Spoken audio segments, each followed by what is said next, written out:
నమస్కారం, నా పేరు శ్రీలేఖ. వెల్కమ్ టు సిజార్ టీవీ.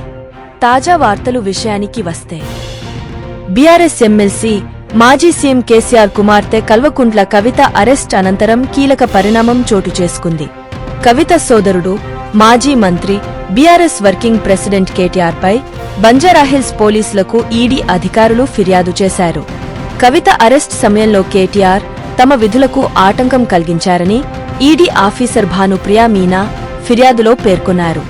కాగా కవిత అరెస్ట్ సమయంలో ఈడీ అధికారులతో కేటీఆర్ వాగ్వాదానికి దిగారు. సుప్రీంకోర్టు ఆదేశాలు ఉన్నప్పటికీ కవితను ఎలా అరెస్ట్ చేస్తారంటూ నిలదీశారు. ఈ విషయాన్ని సీరియస్గా తీసుకున్న ఈడీ అధికారులు బంజారాహిల్స్ పోలీసులకు ఫిర్యాదు చేశారు. దీంతో ఈ విషయంపై పోలీసులు ఎలా రియాక్ట్ అవుతారనే దానిపై సర్వత్రా ఉత్కంఠ నెలకొంది.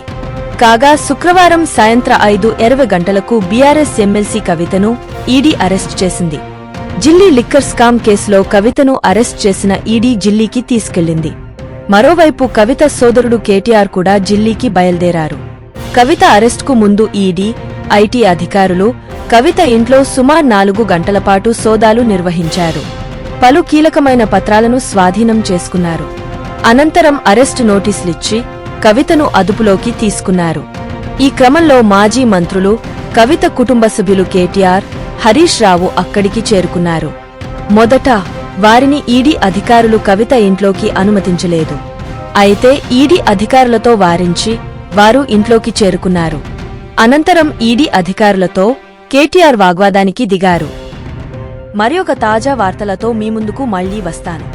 అంతవరకు సెలవు. సిజేఆర్ టీవీని సబ్స్క్రైబ్ చేయండి. ఈ వీడియోను లైక్ చేయడం మరియు షేర్ చేయడం మర్చిపోవద్దు.